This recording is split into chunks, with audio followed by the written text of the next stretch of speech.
Quatrième, pyramide et cône. Donc, suite de grands trois volumes d'une pyramide ou d'un cône, et on a donc les deux exemples, et on va ensemble calculer le volume de la pyramide de gauche et le volume du cône de révolution de droite.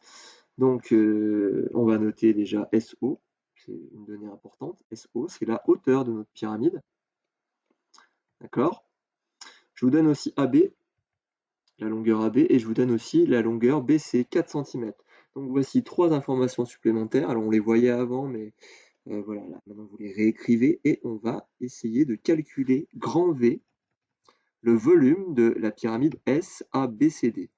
S, son sommet, A, B, C, D. Donc de hauteur SO 6 cm. Si on observe en fait la base, bien que là ça ne ressemble pas à un carré, eh bien ABCD c'est un carré. C'est un carré représenté en perspective cavalière, donc en fait il est déformé pour donner l'illusion que c'est en volume, mais en fait sur notre papier ABCD c'est un parallélogramme, c'est pas un carré. Mais en réalité c'est un carré parce qu'il y a les codages. Là il y a un angle droit, là il y a un angle droit, là il y a un angle droit, et là il y a un angle droit. Donc c'est bien un carré. Et en plus, s'il n'y avait que les angles droits, ça serait un rectangle, mais du fait qu'on ait deux longueurs euh, successives qui soient égales, eh bien, c'est bien un carré. Donc comment on calcule le volume? Un tiers multiplié par l'aire de la base multiplié par la hauteur. Ou alors, l'aire de la base multiplié par la hauteur, le tout divisé par 3. Ok,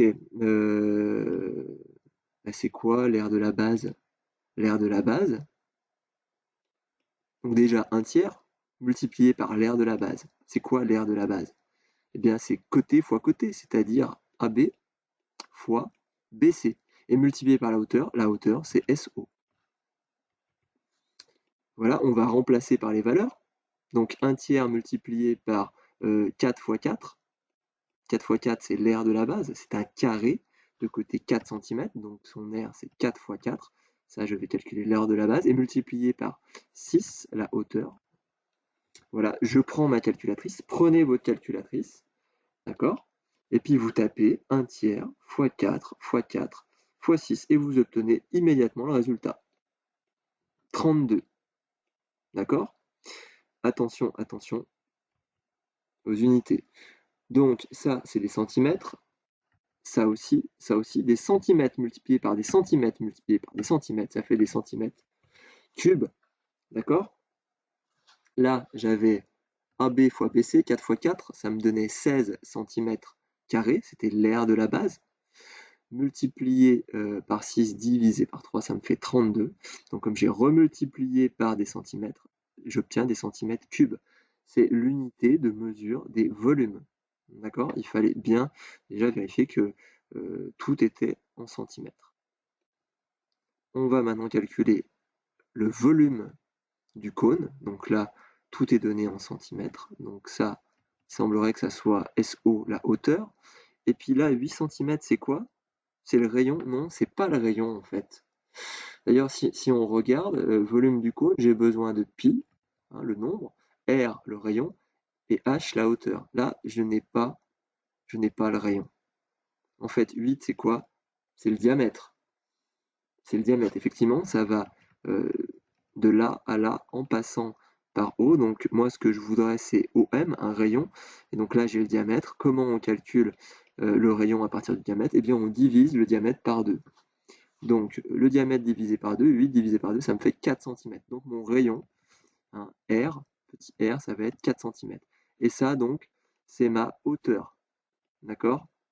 Ça, c'est H, la hauteur. Donc le volume du cône,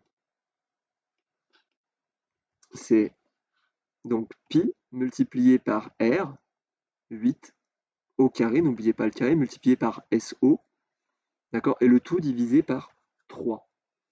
Voilà, je fais remarquer que pi r carré, c'est l'aire du disque de base. Il pourrait être donné. On pourrait dire que la formule du cône, c'est l'aire de la base donc l'aire du disque, multiplié par la hauteur, le tout divisé par 3, ce qui ressemblerait très fortement à l'aire de la pyramide, au volume de la pyramide. C'est l'aire de la base multiplié par la hauteur divisé par 3, là c'est pareil, pi r carré, c'est l'aire de la base du cône, donc l'aire du disque de base, multiplié par la hauteur, le tout divisé par 3. Donc allons-y, on va remplacer par les valeurs. Donc ça me fait pi fois r au carré, r, le pi a disparu, R c'est 4, le rayon c'est 4, donc 4 au carré fois 5 divisé par 3. Et là, vous prenez votre machine et vous me tapez tout ça. Pi multiplié par 4 au carré multiplié par 5, le tout divisé par 3. Tapez-moi ça, vous pouvez faire pause, d'accord? Et normalement, votre machine vous donne ça. 80 tiers fois pi. Et ce sont des centimètres cubes. Ça veut dire quoi? Eh bien, c'est pi qui est multiplié par 80, le tout divisé par 3. Ça, c'est la valeur exacte. C'est une valeur exacte. Vu qu'il y a, c'est parce qu'il y a pi, et pi, c'est un nombre. Tu peux arrêter?